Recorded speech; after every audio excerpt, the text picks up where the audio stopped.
A paz do Senhor, irmãos.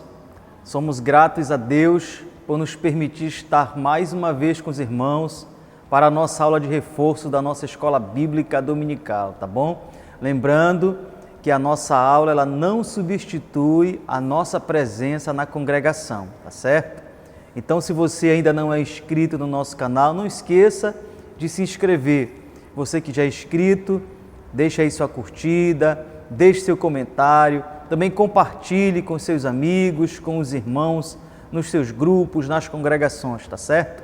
Para que nós possamos alcançar mais irmãos que amam estudar a Palavra de Deus. E hoje é a nossa lição de número 4, Êxodo capítulos 10 e 11, gafanhotos, trevas e a morte dos primogênitos. Os nossos objetivos são compreender os resultados de resistir a Deus, reconhecer o senhorio de Cristo sobre tudo o que temos e saber que até a morte está sujeita a Deus. Então nós vamos seguir aí a nossa lição, estudando os capítulos e vamos procurar atingir os nossos objetivos. O nosso textuário diz: não viram uns aos outros, e ninguém se levantou do seu lugar por 3 dias. Porém, todos os filhos de Israel tinham luz nas suas habitações. Êxodo capítulo 10, versículo 23. Verdade prática: Deus é o Senhor sobre a luz e sobre as trevas, sobre a vida e sobre a morte. Tá certo? Então, com isso fica muito claro que o Senhor e não os deuses egípcios, Ele está no controle de todas as coisas. Vamos então para a nossa introdução. Hoje vamos estudar mais 2 pragas e também vamos ver o anúncio da última praga, que é a praga da morte dos primogênitos. O Egito, ele já está totalmente arrasado, porém, Faraó continua com o seu coração endurecido. Mas o Senhor diz a Moisés que a hora está chegando em que Faraó irá expulsá-los da sua terra. O nosso tópico 1 vai dizer: praga dos gafanhotos, capítulo 10, dos versículos 1 ao 11. Já falamos anteriormente que, segundo os estudiosos, as pragas duraram aproximadamente 10 meses. O autor da nossa lição reforça, então, que ela pode ter durado de 10 meses a 1 ano. E o nosso subtópico 1 vai dizer: até quando, Faraó? Capítulo 10, versículo 3. Até quando recusarás humilhar-te perante mim? Deixa ir o meu povo para que me sirva. No versículo 2, o Senhor diz que zombou de Faraó, e isso servirá como testemunho para as futuras gerações dos israelitas. Lembrando que Faraó era para os egípcios uma divindade, e como governante ele era o maior responsável por tudo o que estava acontecendo. Mas a soberba era tal que ele não permitia humilhar-se. A esta altura, ele já sabia quem era o Deus dos hebreus. A pergunta é inevitável: até quando recusarás humilhar-te? Infelizmente, gente, a atitude de Faraó é a mesma de muitos ainda hoje. São enganados pela soberba, pensam ser alguma coisa, agem como deuses de suas próprias vidas, recusam humilhar-se. O que esquecem ou não sabem, como diz a lição, que Deus é extremamente sensível às atitudes humanas, um Deus de coração mole. Agindo dessa forma, encontram a resistência intransponível do verdadeiro Deus. enquanto poderiam desfrutar de sua graça. Como diz Tiago lá no capítulo 4 e no versículo 6, Deus resiste aos soberbos, mas dá graça aos humildes. O nosso subtópico 2, plantações devastadas, capítulo 10, versículo 5. Eles cobrirão de tal maneira a face da terra, que dela nada aparecerá. Eles comerão o restante que escapou, o que vos resta da chuva de pedras, e comerão toda a árvore que vos crescer no campo. A chuva de pedras havia feito uma destruição incalculável. Não sobrou muita coisa. Os gafanhotos, por sua vez, eles já eram conhecidos e temidos por causa da destruição que causavam, o que tornava a advertência do Senhor a Faraó ainda mais terrível. Como diz a nossa lição, uma grande quantidade assim de gafanhotos podem formar uma camada de até 10 centímetros de altura. Os oficiais de Faraó, por sua vez, diante de tanta destruição, pedem que Faraó deixe os israelitas saírem. Parece que nesse momento apenas Faraó está insensível diante de tanta destruição. E aí nós vamos para o nosso subtópico 3, deixem as crianças, capítulo 10, versículo 10. Replicou-lhes Faraó, seja o Senhor convosco, caso eu vos deixe ir, e as crianças, vede, pois tendes conosco más intenções. Como estudamos na lição anterior, Faraó já tinha tentado barganhar com Deus. Agora, ele tenta uma nova negociação, dizendo que eles podem ir desde que as crianças fiquem. Fica evidente sua estratégia. As crianças ficando, eles seriam obrigados a voltar. Moisés não abre mão, até porque a ordem que ele havia recebido do Senhor é que deveriam sair todos. Da mesma forma, não podemos, gente, abrir concessões ao sistema mundano e pecaminoso.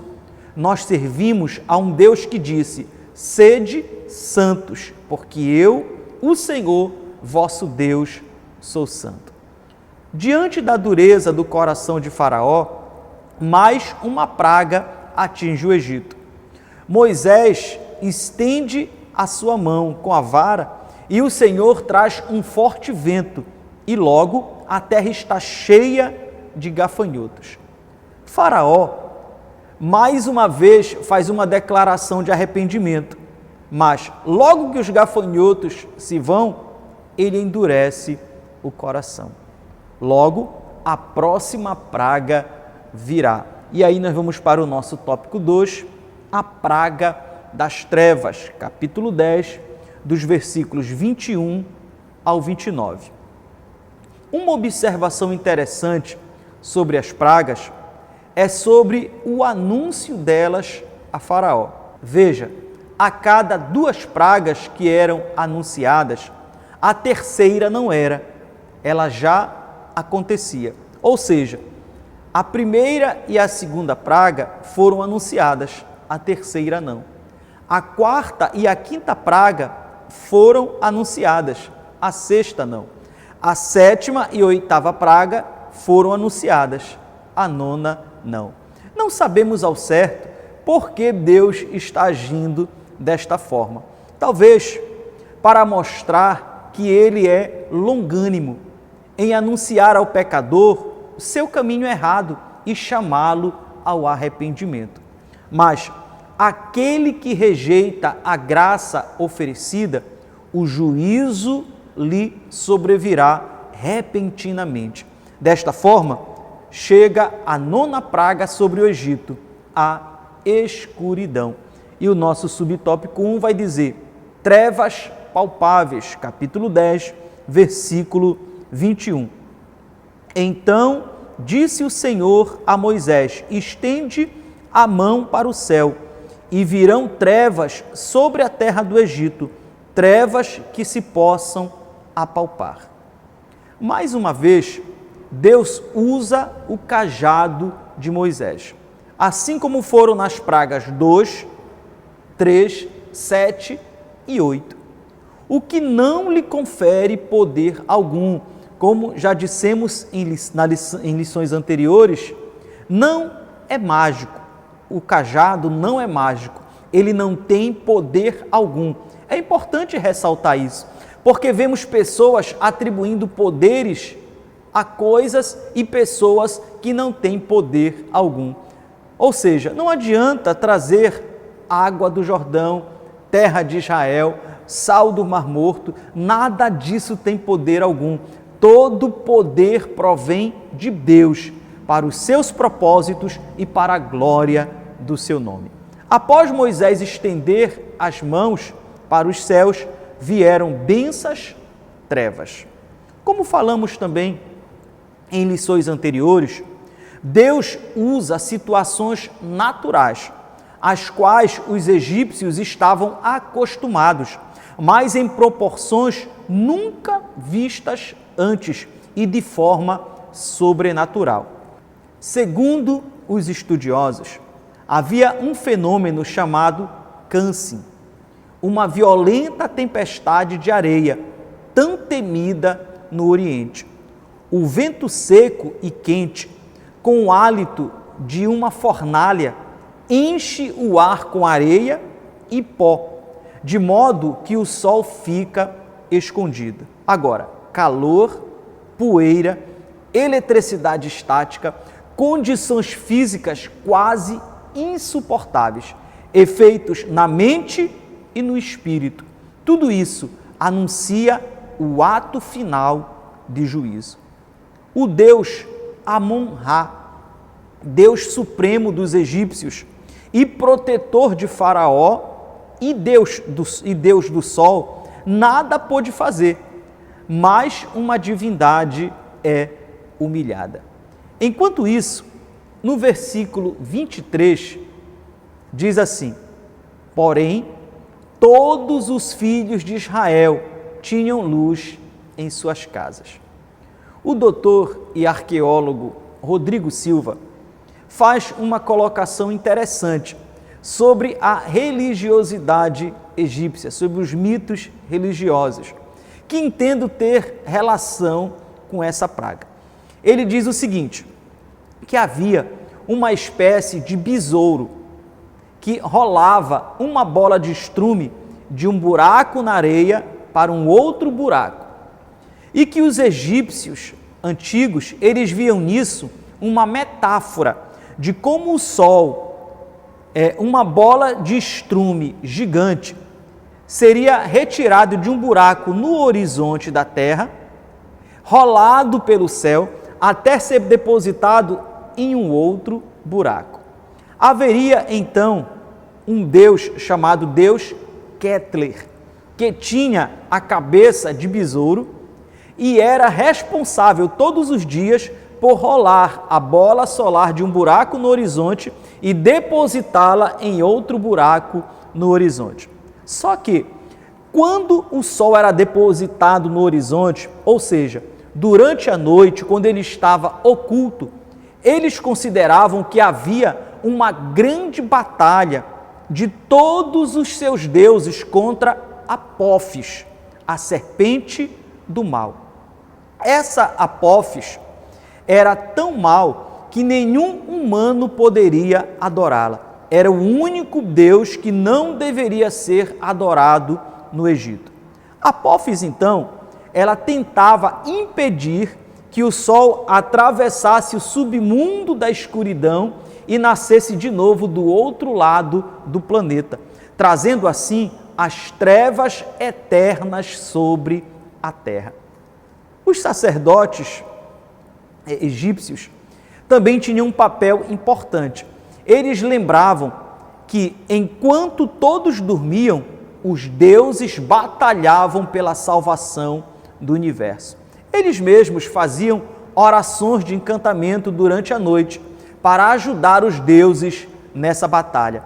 Eles pegavam argila e faziam modelos de serpente, significando Apófis. Eles jogavam no chão, cuspiam, lançavam xingamentos e encantamentos. Eram guerreiros humanos participando espiritualmente da batalha dos deuses.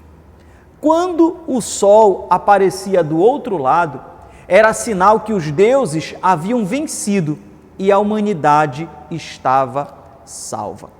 Agora perceba que a praga durou 3 dias de trevas, ou seja, 6 noites seguidas. Todos os deuses foram vencidos de uma vez só, não por Apófis, mas pelo Deus Todo-Poderoso, o Eu Sou. Para terminar essa parte, eu quero citar o comentário bíblico Matthew Henry, em que ele vai dizer o seguinte: as trevas espirituais são escravidão espiritual. Enquanto Satanás cega os olhos dos homens para que não enxerguem, lhes amarra os pés e mãos, para que não trabalhem para Deus, nem se movam rumo ao céu. Depois ele diz: se 3 dias de trevas foram espantosos, como serão as trevas eternas? E aí nós vamos para o subtópico 12, que diz: deixem os rebanhos. Capítulo 10, versículo 24. Então Faraó chamou Moisés e lhe disse: ide, servi ao Senhor, fiquem somente os vossos rebanhos e o vosso gado, as vossas crianças irão também convosco. Faraó está completamente derrotado, mas seu coração continua endurecido. Ele tenta mais uma vez negociar, barganhar, talvez para reparar suas perdas ou para zombar de Deus, pois os animais seriam necessários para o sacrifício. Sem animal não haveria sacrifício. É normal o homem tentar negociar com Deus. Nós mesmos, certamente, já o fizemos isso alguma vez. Mas as verdades de Deus são inegociáveis. Não é possível cumprir parte do que Deus espera de nós.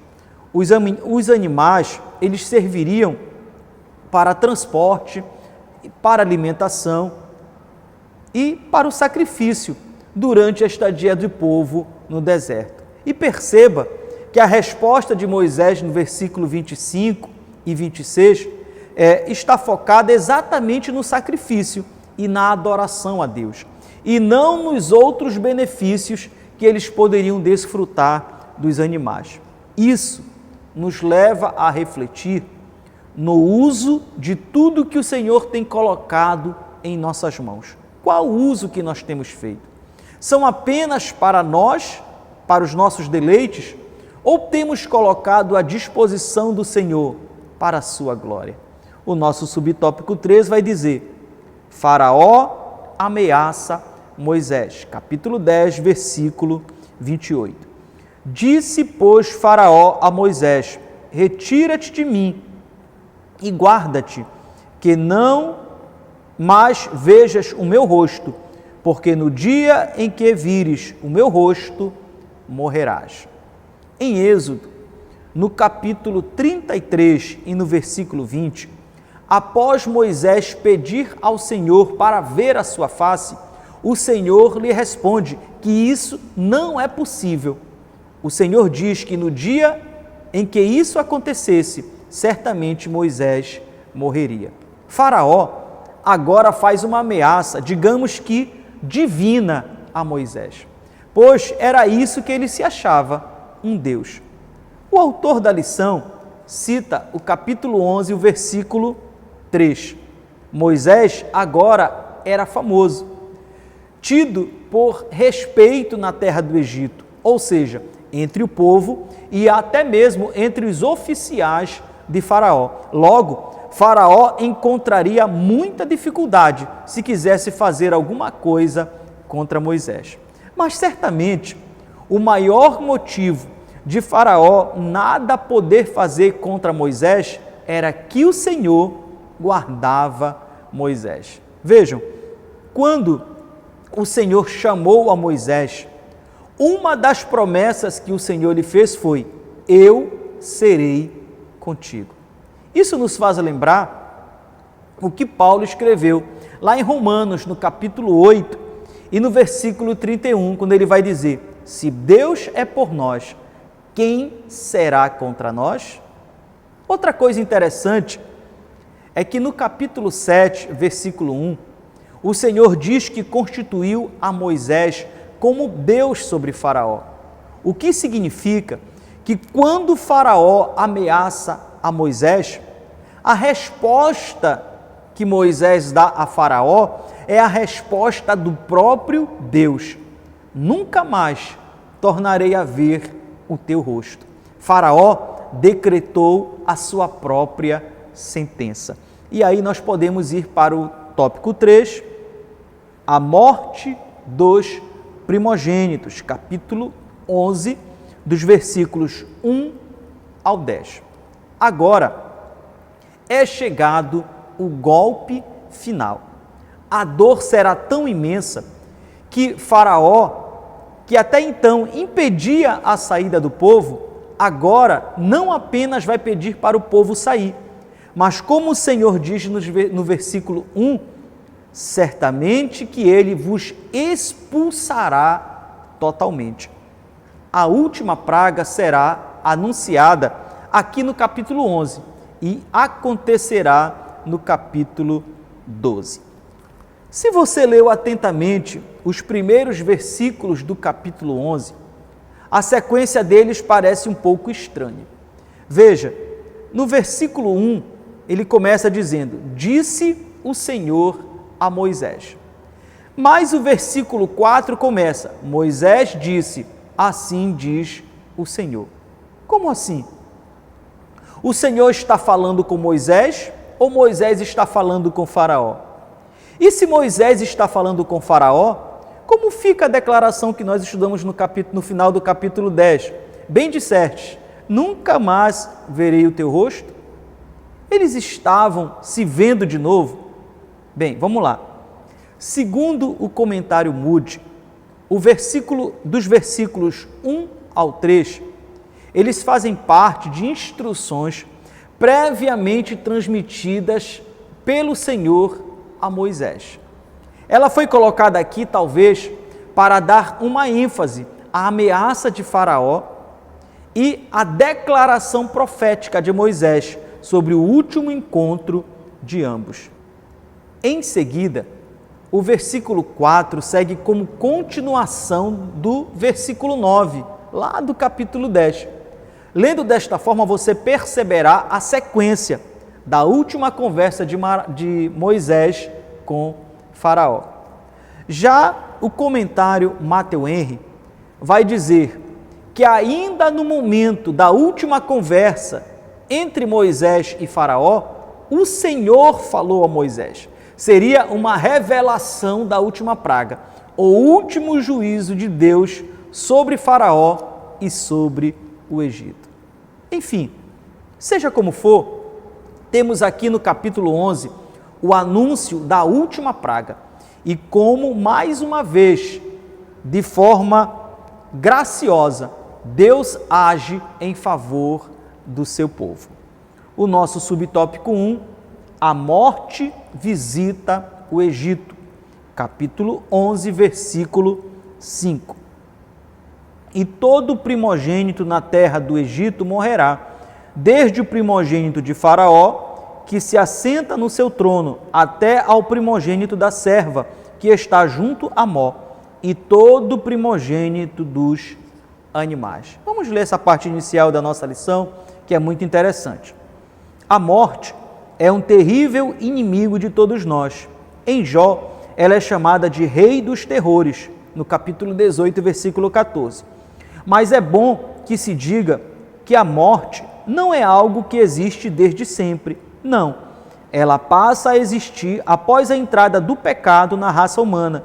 É um evento tão comum em nosso meio que esquecemos que ela não estava lá no princípio, quando Deus criou o homem. Agora, gente, a morte iria atingir todos os primogênitos da terra do Egito, desde o herdeiro de Faraó até o primogênito da pessoa mais simples e até mesmo dos animais que ainda restavam. O comentário Matthew Henry diz o seguinte: o príncipe não estava tão alto como para não ser alcançado por isso, nem os escravos do moinho estavam tão demasiadamente baixo para passar desapercebidos. Possivelmente, essa sentença ela já tenha sido anunciada a Faraó lá no primeiro encontro dele com Moisés. Veja, por exemplo, Êxodo capítulo 4, versículos 22 e 23, o que o Senhor falou a Moisés. Dirás a Faraó: assim diz o Senhor, Israel é meu filho, meu primogênito. Digo-te, pois, deixa ir meu filho, para que me sirva. Mas se recusares deixá-lo ir, eis que eu matarei teu filho, o teu primogênito. Então veja que o Senhor já havia falado a Moisés, anunciado a morte do primogênito lá no início, na sua chamada, e possivelmente Moisés também já tenha anunciado a Faraó. Agora, quando falamos sobre morte, os homens sempre buscaram uma maneira de tentar vencer a morte, alguma forma que lhes possibilitasse a vida eterna. Os egípcios acreditavam em 5 partes do ser humano. Se uma dessas partes deixasse de existir, ou seja, fosse destruída, a pessoa também deixaria de existir por toda a eternidade. O corpo físico era uma destas partes e, por isso, ele precisava sobreviver à morte, para que a pessoa também pudesse sobreviver à vida além túmulo. Daí, gente, a grande importância que os egípcios davam ao processo de mumificação e às grandes construções de túmulos. Mas de nada adiantou. Nem mesmo o deus Osíris, o deus dos mortos, fora capaz de livrá-los. E aí nós vamos para o nosso subtópico 2, grande clamor, capítulo 11, versículo 6. Haverá grande clamor em toda a terra do Egito, qual nunca houve, nem haverá jamais. A possibilidade dos israelitas saírem de mãos vazias era grande. Primeiro, que eles nem sairiam por conta própria, se não fosse a intervenção divina. Mas no versículo 2, o Senhor fala para Moisés que os israelitas deveriam pedir peças e objetos de ouro e de prata para os egípcios. No versículo 3, o texto diz que o Senhor fez com que os israelitas encontrassem favor por parte dos egípcios, que então lhe deram tudo o que pediram. Irmãos, o texto não diz, também não vi em nenhum comentário, mas o pavor que os egípcios estavam sentindo era tão grande que eles não queriam contrariar o pedido de um israelita, com medo do que poderia acontecer. O versículo 3 também diz que Moisés já havia alcançado a fama diante dos oficiais de Faraó e diante do povo. Eu acho importante pensarmos um pouco sobre isso, porque vemos as pessoas atrás de fama, de sucesso. Temos programas de televisão, reality, as pessoas fazem de tudo pela fama, pelo sucesso, mesmo no meio cristão. E a questão é, qual tem sido o objetivo maior da nossa vida? Vivemos para Deus ou para nós? Queremos agradar a Deus ou aos homens? Em 1 Reis, no capítulo 3, a partir do versículo 1, vemos o relato da sabedoria que Salomão pede a Deus para servir o povo de Deus. O versículo 10 diz que o pedido de Salomão agradou tanto ao Senhor, que no versículo 13 o Senhor diz que lhe daria o que ele não pediu: riquezas e fama. O importante de entendermos é que a fama do mundo é passageira, ilusória. Sirvamos ao Senhor com um coração sincero. O Evangelho não nos promete fama, sucesso, mas nos garante a vida eterna. Chegamos a um momento crucial. A morte irá visitar o Egito como nunca antes. A profunda tristeza será externada em um grande clamor. A nação inteira em prantos. Seus primogênitos foram entregues à morte pela dureza do coração de Faraó. E o nosso subtópico 3, então, vai dizer: o Senhor guarda Israel. Capítulo 11, versículo 3. Porém, contra nenhum dos filhos de Israel, desde os homens até os animais, nem ainda um cão rosnará, para que saibais que o Senhor fez distinção entre os egípcios e os israelitas.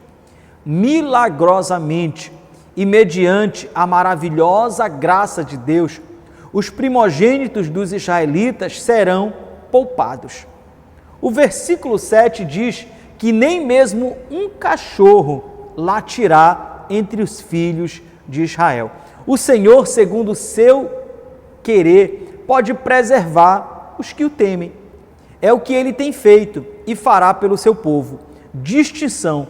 Deus conhece os seus. O comentário Matthew Henry diz que essa separação é uma antecipação da diferenciação que acontecerá no grande dia. Diante da ameaça feita por Faraó, no capítulo 10, versículo 28, e da última sentença dada pelo Senhor, o versículo 8 diz que Moisés sai da presença de Faraó ardendo em ira. Como o coração humano é capaz de endurecer-se e rejeitar as benesses do Evangelho? E aí a nossa aplicação pessoal: se você está debaixo das promessas do pacto do sangue de Cristo, descanse, pois o nosso Salvador é Senhor da vida e da morte.